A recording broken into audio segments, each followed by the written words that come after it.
नमस्कार प्यारे विद्यार्थियों। खजोतिया क्लासेज के ऑनलाइन प्लेटफॉर्म पर आप सभी का हार्दिक स्वागत और अभिनंदन है। मैं प्रहलाद खजोतिया, जो भावी शिक्षक बनने के जो सपने देख रहे हैं, जो समाज के निर्माता बनना चाहते हैं, पीटीटी व प्री बीएसटीसी की जो तैयारी कर रहे हैं, उन सभी विद्यार्थियों के लिए एक ऐसा विषय जो स्कोरिंग करने में बहुत महत्वपूर्ण है। और अधिकतर समस्या उनको ये होती है कि शिक्षण अभिरुचि जो विषय है, उससे संबंधित जो प्रकरण है उनके बारे में कैसे हम समझे, क्या चर्चा करें। उन्हीं को लेकर पिछले वीडियो में जो आपने रुचि टॉपिक पढ़ा, उसी में आज हम चर्चा करेंगे अभिरुचि।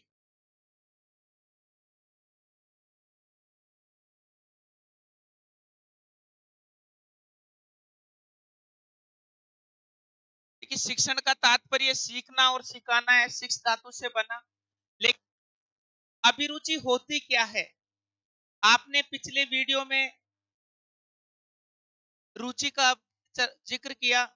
रुचि के क्षेत्र में हमने रुचि इंटरेस्ट को कहते हैं, और रुचि का शाब्दिक अर्थ होता है लगाव या महत्वपूर्ण होना।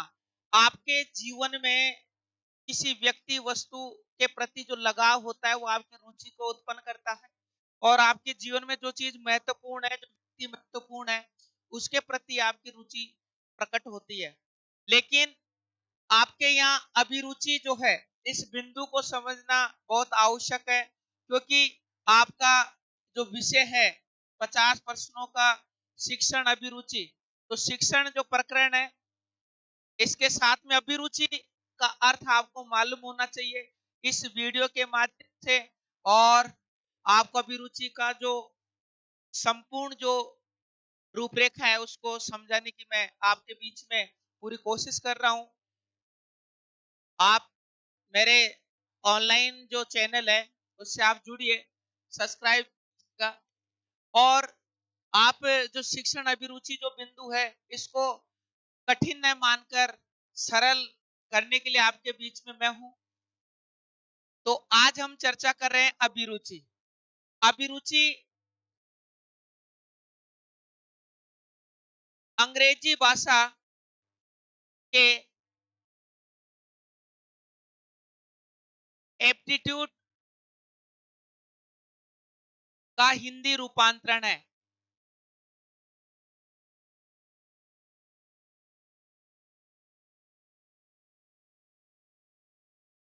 एटीट्यूड अभिवृत्ति को कहते हैं, आपकी अभिरुचि को कहते हैं। तो अंग्रेजी भाषा के एप्टीट्यूड का हिंदी रूपांतरण है। अभिरुचि से तात्पर्य,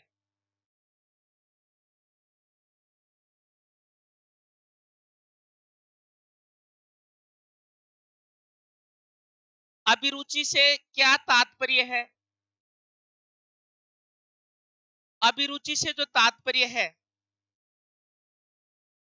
व्यक्ति में निहित जो योग्यता है, व्यक्ति में निहित योग्यता,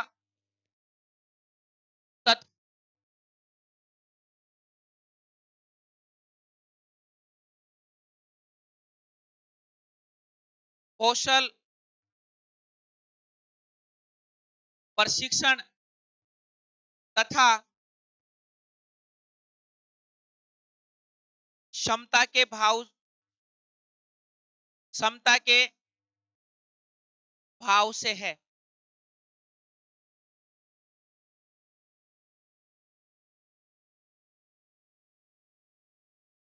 आपके यहाँ पर सीधा जो पर्सन आपके शिक्षण अभिरुचि में जो बनते हैं, आपके यहाँ से एक अच्छा पर्सन बनता है कि अभिरुचि का संबंध किससे होता है। ऑप्शन ए योग्यता से, ऑप्शन बी तत्परता से, ऑप्शन सी कौशल से, ऑप्शन डी उपयुक्त सभी से। तो अभिरुचि क्या हो?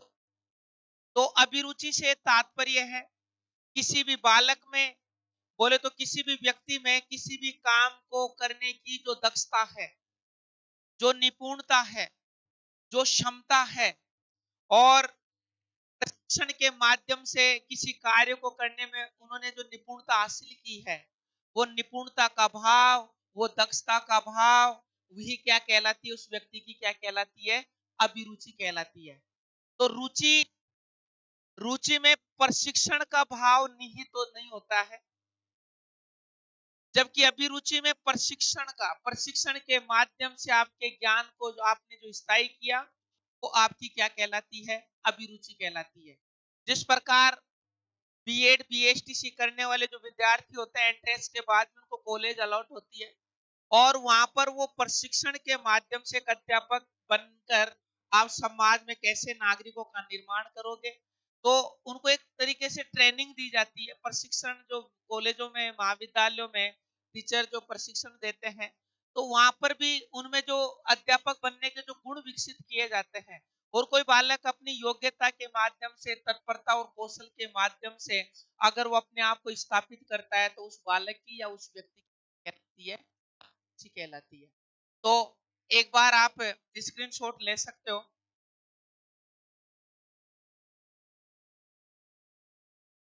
नेक्स्ट, संक्षिप्त में अगर मैं कहूं आपसे, संक्षिप्त में अगर हम देखें तो अभिरुचि होती क्या है, तो आप यहां पर क्लियर कर सकते हो, व्यक्ति की योग्यता तथा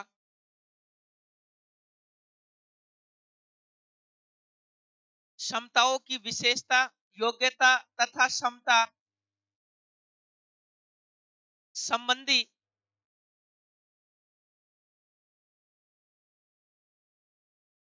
विशेषताओं के समूह है।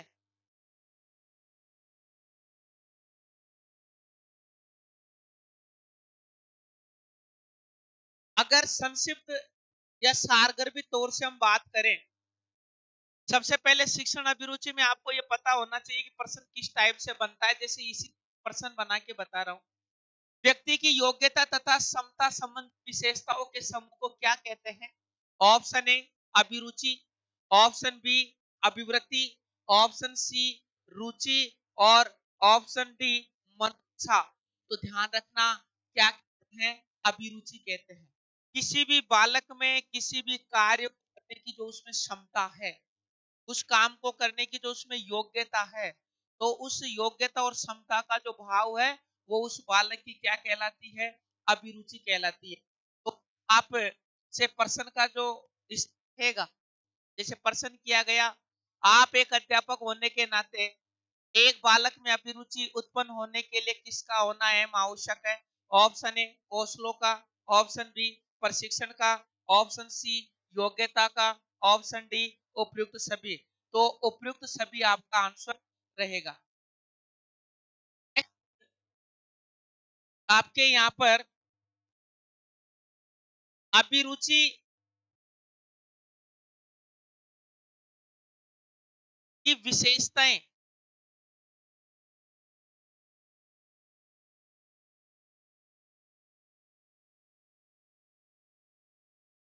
अभिरुचि की विशेषताएं निम्नलिखित में से किस विकल्प में अभिरुचि की विशेषता नहीं है? तो जब विद्यार्थियों आपको विशेषताओं का ज्ञान नहीं होगा, तो आप ये तय नहीं कर सकते कि अभिरुचि की विशेषता कौन सी है, वह कौन सी नहीं है। तो आप ध्यानपूर्वक एक बार देखिएगा, समझने की कोशिश कीजिएगा, पूरा प्रयास मेरा है और आपको मैं समझाऊंगा। लेकिन पर्सन यहां से जो बनेगा, प्रत्येक विशेषता से एक पर्सन आपका बनता है। जैसे अभिरुचि जन्मजात नहीं होती है,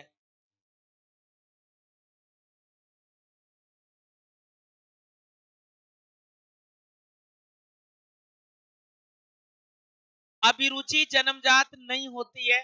इसका मतलब जन्मजात नहीं होती है, तो अभिरुचि फिर क्या हो गई? अर्जित होती है।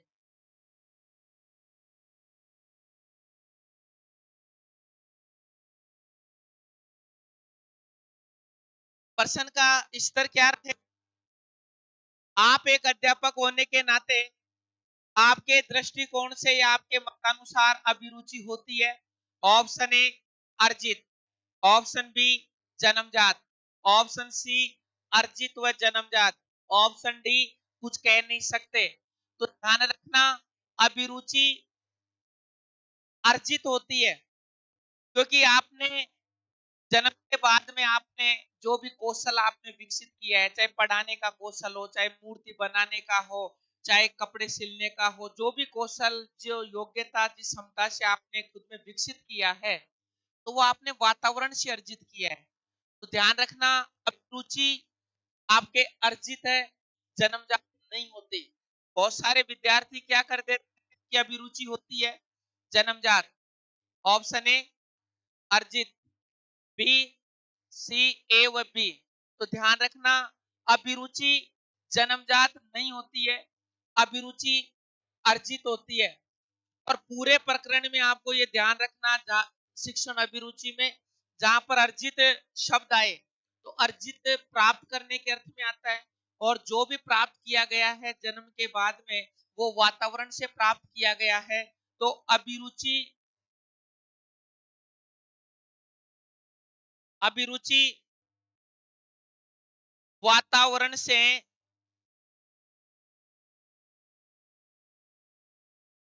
अभिरुचि वातावरण से प्रभावित होती है।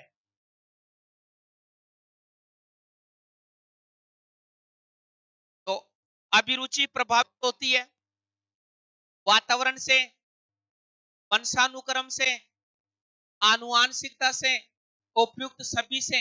तो ध्यान रखना, अभिरुचि वातावरण से प्रभावित है, क्योंकि अर्जित जो है आपके यहाँ पर अभिरुचि अर्जित होती है, तो फिर अर्जित का संबंध किससे होता है? वातावरण से। नेक्स्ट,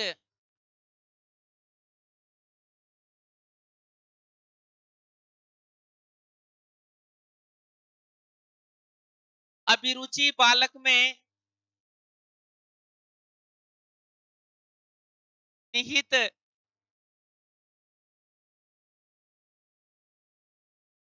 आंतरिक शक्ति है।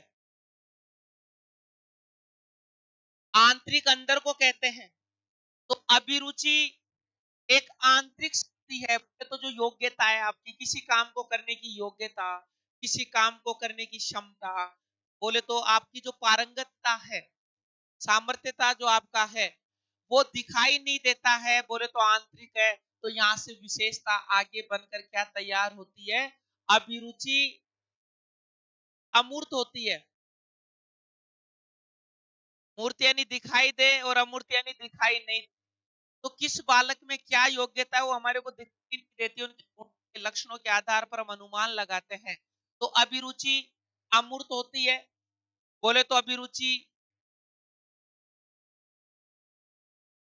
अभिरुचि अदृश्य होती है।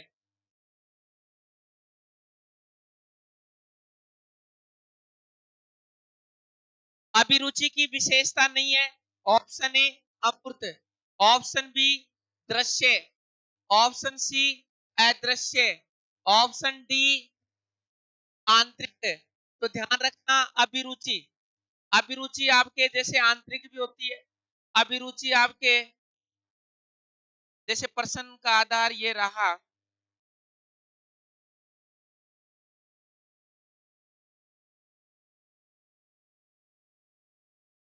तो अभिरुचि आंतरिक भी होती है, अभिरुचि अदृश्य भी होती है, अभिरुचि अमूर्त भी होती है, लेकिन अभिरुचि दृश्य नहीं होती है। तो बी ऑप्शन आपका आंसर रहेगा यहाँ पर। तो अभिरुचि अदृश्य होती है। तो प्रश्न जैसे आपसे करना चाहता हूं मैं, आप अध्यापक होने के नाते आपके मतानुसार अभिरुचि होती है? ऑप्शन ए दृश्य, ऑप्शन बी अदृश्य, ऑप्शन सी आंतरिक, ऑप्शन डी अदृश्य व आंतरिक। तो ध्यान रखना, अभिरुचि अदृश्य भी होती है, वह आंतरिक भी होती है। अभिरुचि,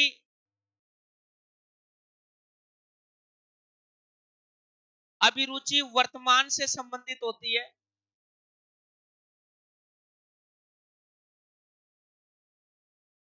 अभिरुचि वर्तमान से,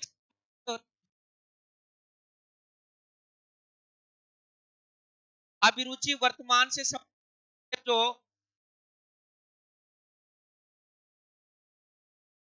बालक के भविष्य की ओर बालक के भविष्य की ओर संकेत करती है। बोले तो अभिरुचि वर्तमान से संबंधित होती है। आप में क्या क्षमता है किसी काम को करने की, आप में क्या योग्यता है, सारा वर्तमान से होता है। लेकिन आपकी क्षमता किसी काम को करने की योग्यता को देखकर, किसी बालक में किसी काम को करने की क्षमता है, उसकी क्षमता व योग्यता को देखकर हम उसकी भविष्यवाणी कर सकते हैं कि ये बच्चा आगे चलकर क्या क्षेत्र में क्या प्रोग्रेस कर सकता है। इसलिए आपके यहाँ पर भी एक विशेषता है, प्रत्येक विशेषता के पर्सन बनता है। अभिरुचि किससे संबंधित होती है?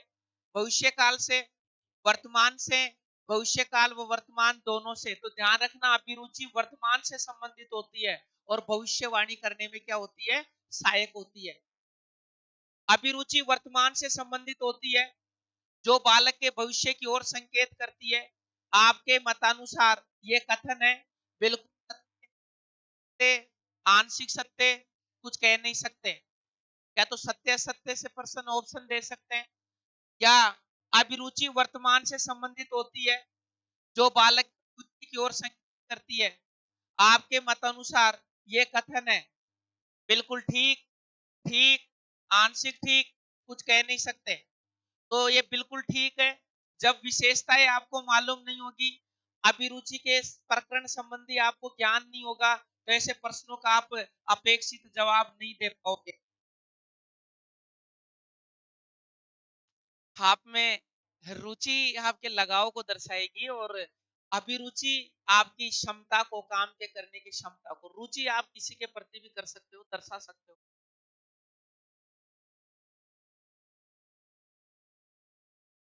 आपके अभिरुचि की विशेषताओं में हम देखें, अभिरुचि को अभियोग्यता व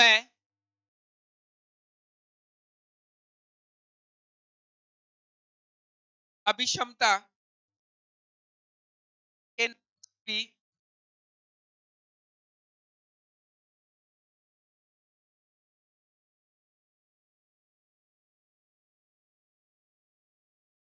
जाना जाता है। ये विशेषता बहुत महत्वपूर्ण है।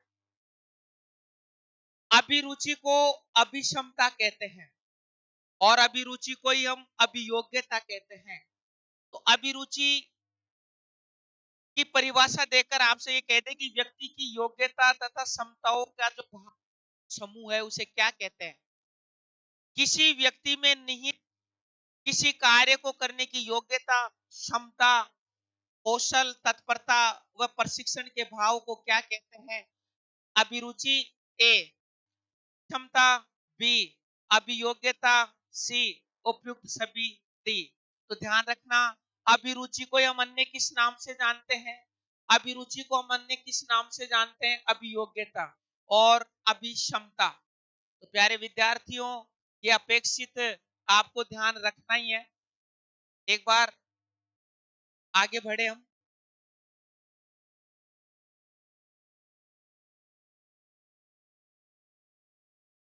अभिरुचि में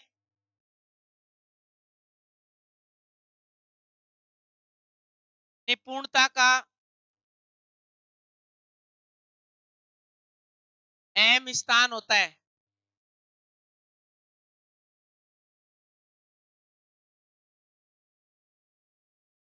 ये देखिए, अभिरुचि में निपुणता का अहम स्थान होता है। किसी कार्य को करने में आपकी जो दक्षता है, जो क्षमता है, वही आपकी अभिरुचि कहलाती है। जैसे हम आपको अध्यापन कार्य करवा पा रहे हैं, तो इस विषय वस्तु को लेकर इस अध्यापन कार्य को करवाने की हमारी क्षमता है, हमारी योग्यता को दिखा रही है। हमारी योग्यता, हमारी क्षमता है। बोले तो शिक्षण, जो पढ़ाने का जो कौशल है, इसको हमने विकसित किया है, और ये हमारी इस काम को करने की निपुणता है। रुचि में निपुणता का अहम स्थान होता है। किसका स्थान होता है? निपुणता का। अभिरुचि का संबंध, अभिरुचि का संबंध, अभिरुचि का संबंध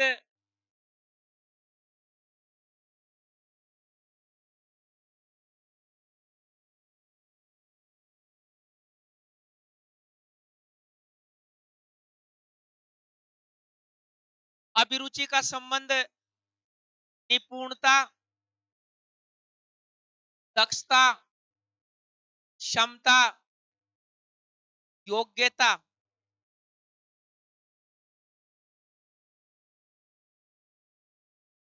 कौशल तथा प्रशिक्षण से होता है।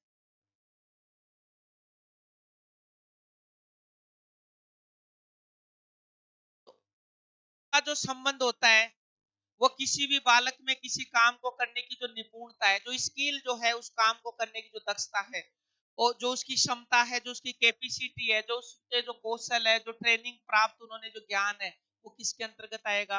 अभिरुचि में आएगा। किसके अंतर्गत आएगा? अभिरुचि में। अपने माता पिता के सपनों को साकार करने के लिए आप अवश्य पढ़िए। अगर भावी बनना चाह रहे हो समाज के, आप एक आदर्श पद को प्राप्त करना चाह रहे हो, अध्यापक बनना आपका सपना, शिक्षण अपने जीवन में उतारना होगा, व्यवहारिक बनना होगा। क्योंकि एक अच्छा अध्यापक बनने के लिए अच्छा ज्ञान आपके पास होना चाहिए। क्यों?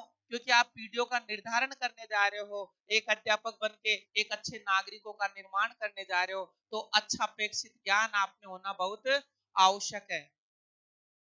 हाँ, माता पिता भी आपके होते हैं। जितना स्थान माता पिता के प्रति है, गुरु का भी आप वही स्थान रखते हो। नेक्स्ट देखिए, अभिरुचि कौशल तक सीमित रहती है, कौशलों तक सीमित है। भाई आपने किस कौशल में, आपको मूर्ति बनाना, आपने कौशल विकसित किया, कपड़े सिलना, हिंदी बनाना, या पढ़ाना, या व्यवसाय करना, या कला है, ये रुचि आप विकसित कर सकते हो। एक कौशल, एक व्यक्ति आप में जो है कौशल विकसित करने में सहायक है। नेक्स्ट अगर यहाँ चर्चा करें हम,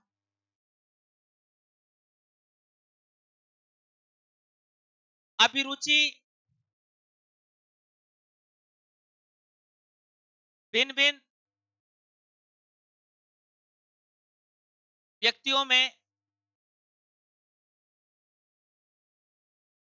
भिन्न भिन्न रूप में पाई जाती है।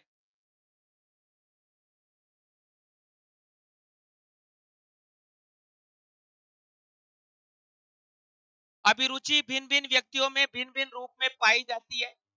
तो कोई व्यक्ति मूर्ति बनाने में अभिरुचि ले रहा है, कोई पढ़ाने में अभिरुचि ले रहा है, तो कोई आपके मेहंदी या चित्र बनाने में, या कोई नृत्य करने में। तो भिन्न भिन्न व्यक्तियों में जो अभिरुचि जो है वो भी भिन्न भिन्न पाई जाती है, सम्मान नहीं पाई जाती है।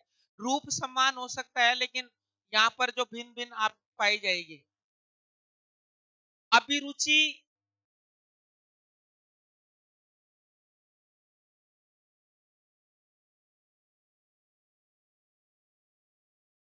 कौशल विकसित में सहायक है।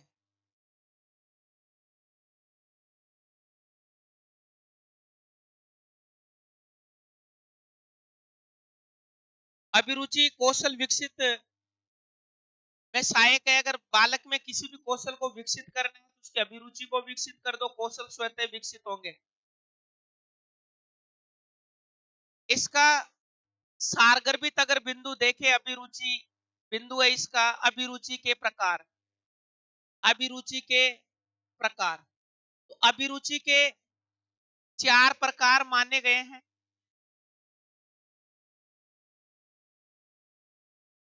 डायग्राम के माध्यम से समझ सकते हो। संवेगात्मक अभिरुचि,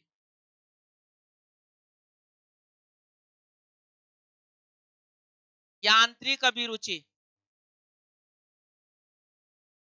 व्यवसायिक अभिरुचि,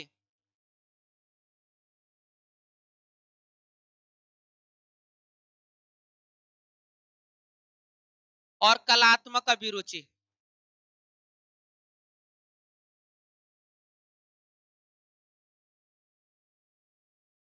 कलात्मक रुचि। तो अभिरुचि के जो 4 प्रकार जो होते हैं, नाम से ही पता चल रहा है। किसी विद्यार्थी को ये नहीं सोचना है कि ये जो विषय है बहुत कठिन भी है। कुछ नहीं है, जब बालक जब सीखने लग जाते हैं, कोई भी व्यक्ति अगर सीखने पर उतर आए तो उससे आसान कुछ है भी नहीं। अगर आप पढ़ाई पर उतर आए, आपने ये ठान लिया, देखिए मानने से कुछ नहीं होता है, ठानने से बहुत कुछ होता है। अगर आपने ये मान लिया कि मेरे को शिक्षण अभिरुचि संबंधी प्रश्नों को ढंग से क्लियर करना है, तो फिर ये ठान लीजिए आप कि आपको खजोतिया क्लासेज जो ऑनलाइन प्लेटफॉर्म है, तो उससे जुड़ना ही पड़ेगा आपको। आपको हर लेवल के हर प्रश्नों का जो स्तर है, हर टाइप है, वो मैं आपको यहाँ पर बताऊंगा। तो आपके यहाँ नाम से पता चल रहा है संवेगात्मक, यांत्रिक, व्यवसाय और कलात्मक। अभिरुचि की परिभाषा, उनके विशेषताएं मैंने आपको बताई है। आपको मेजर जो ये है संवेगात्मक, ऐसी अभिरुचियां जिनका संबंध किससे हो, संवेगात्मक कार्यों से। संबंध अगर किसी बालक का संबंध अगर संवेगात्मक कार्यों से है,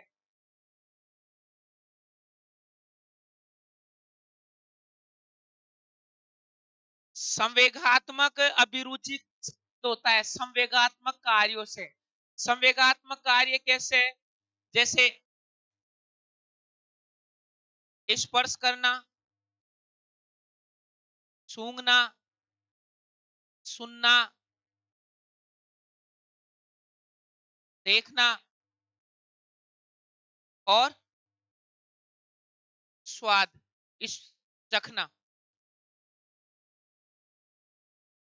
बालक अपने ज्ञानेंद्रियों के माध्यम से, आंख, नाक, कान, जीभ, त्वचा, इसके माध्यम से जो ज्ञान की अनुभूति होती है, जैसे स्पर्श के माध्यम से उन्होंने जो अनुभव किया, वो संवेगात्मक की अभिरुचि के अंतर्गत जाएगा।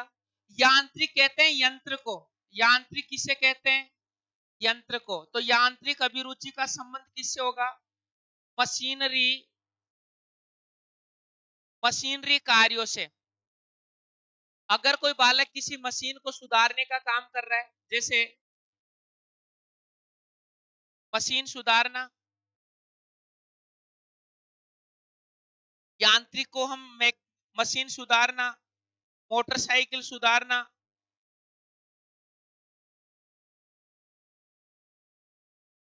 अगर किसी बालक में किसी यंत्रों को, साधनों को, बोले तो साधनों को, मैकेनिकल हम यहाँ कह सकते हैं इसको, इस अभिरुचि को हम क्या कहते हैं? मैकेनिकल अभिरुचि। मैकेनिकल अभिरुचि अन्य नाम है इसका, मैकेनिकल अभिरुचि। जैसे एक मैकेनिक होता है, बस को सुधारने का काम करता है। अलग अलग क्षेत्र में अलग अलग जो साधन है, यंत्र, मशीन को कहते हैं, उनको सुधारने का काम कौन करता है? बालक करता है। जो अभिक्षमता युक्त जो बालक है वो करते हैं। जैसे किसी बालक में यांत्रिक अभिरुचि विकसित है, तो वो मैकेनिकल कहलाएगी। मशीनों को अगर कोई बालक सुधारने का काम कर रहा है, मोटरसाइकिल को सुधारने का काम कर रहा है, कोई भी जैसे रेडियो, टेलीविजन, टेप रिकॉर्डर, इनको सुधारने का अगर काम कर रहा है, तो उसमें किस प्रकार की योग्यता पाई जा रही है, किस प्रकार की अभिक्षमता है उसमें? उसमें यांत्रिक अभिरुचि है, बोले तो मैकेनिकल अभिरुचि है। नेक्स्ट, दो प्रकार आपके हुए। तीसरे प्रकार के बारे में हम चर्चा करें तो इसका संबंध जो होता है व्यवसायिक जो है, इसका व्यवसायिक कार्यों से होता है। व्यवसायिक कार्य, आपसे अगर प्रश्न किया जाए कि जिन बालकों का व्यवसायिक कार्यों से संबंध होता है, वो कौन सी अभिरुचि कहलाएगी? व्यवसायिक अभिरुचि। तो मैं कहूं व्यवसायिक अभिरुचि के अंतर्गत, व्यवसायिक अभिरुचि के अंतर्गत उन अभिक्षमताओं को सम्मिलित किया जाता है जिनका संबंध व्यक्ति के व्यवसाय से होता है। जैसे कोई वकील है, वो वकालत का काम कर रहा है, वकालत कार्य। कोई क्लर्क है, वो लिपिक कार्य कर रहा है। कोई अध्यापक है वो अध्यापन कार्य कर रहा है, तो ये अलग अलग व्यवसाय के जो लोग हैं, जैसे एक वकील वकालत करता है, एक क्लर्क होता है वो लिपिक कार्य करता है, एक अध्यापक जो होता है अध्यापन कार्य करवाता है, और एक सामाजिक वो सामाजिक कार्य करता है। तो ये सारे जो व्यवसायी, ये अभिरुचि किसके अंतर्गत आएगी? व्यवसाय के अंतर्गत। अंतिम जो प्रकार है उसको ध्यान से आप देख सकते हो, कला। कला से पता चल रहा है आर्ट है, और आर्ट हम कला को कहते हैं, आर्ट को दिखाने वाले जो लोग हैं उनको आर्टिस्ट कहते हैं, बोले तो कलाकार कहते हैं। तो जो बनाने का काम, सृजन करने का काम, निर्माण करने का जो काम करते हैं वो कलाकारों की श्रेणी में आते हैं।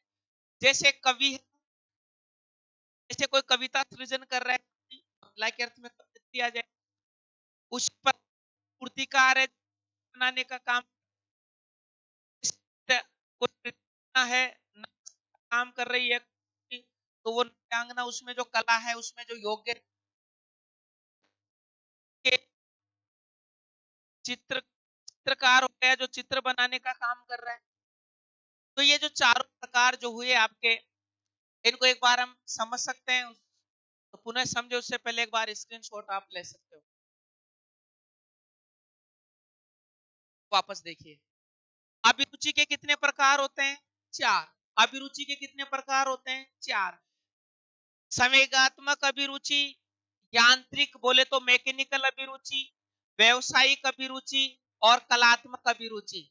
जिन अभिरुचियों का वह प्रकार जो संवेगात्मक कार्यों से संबंधित होती है, उसे कौन सी अभिरुचि कहते हैं? संवेगात्मक अभिरुचि।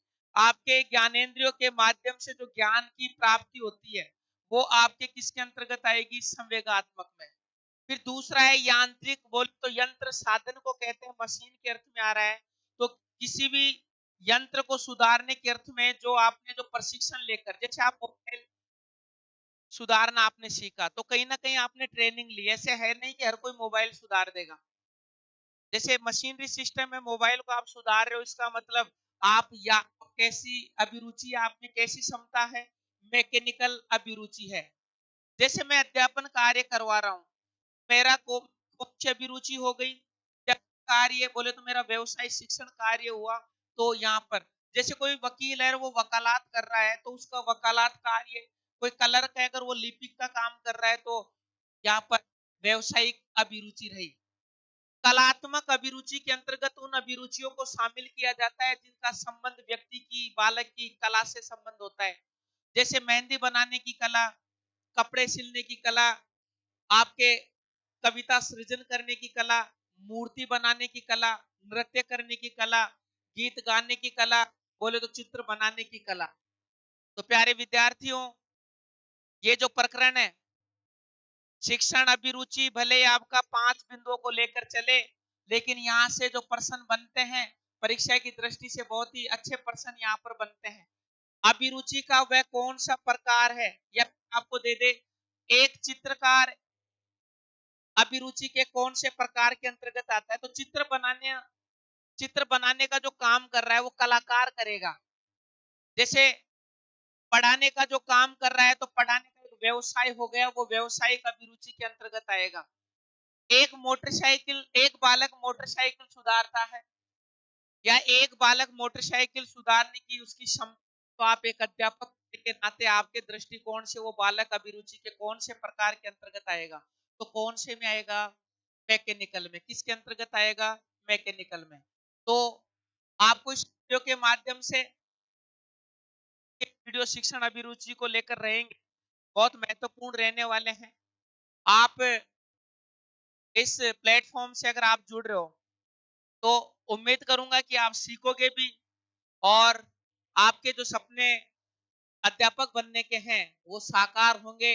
आपकी जो मेहनत होगी, उस मेहनत में मेरा अनुभव का अगर योगदान रहा, और आप हम साथ मिलकर अगर अच्छे से सहयोगात्मक भावना से अगर काम करें, तो उम्मीद करता हूं हमारे जो परिणाम, या आप लोगों को जो प्राप्त होने वाले जो परिणाम है वो सकारात्मक होंगे।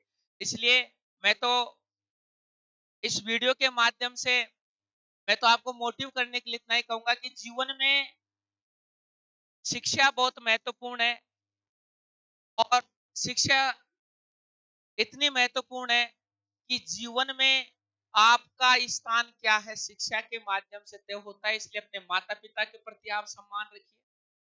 तो माता पिता के प्रति मैं यही कहूंगा, पिता के प्रति, कि एक बेहतर मतलब समझता है जो जिंदगानी का, एक बेहतर मतलब समझता है जो जिंदगानी का हर लम्हा लुटा देता है जो अपनी जवानी का, एक बेहतर मतलब समझता है जो जिंदगानी का हर लम्हा लुटा देता है जो अपनी जवानी का।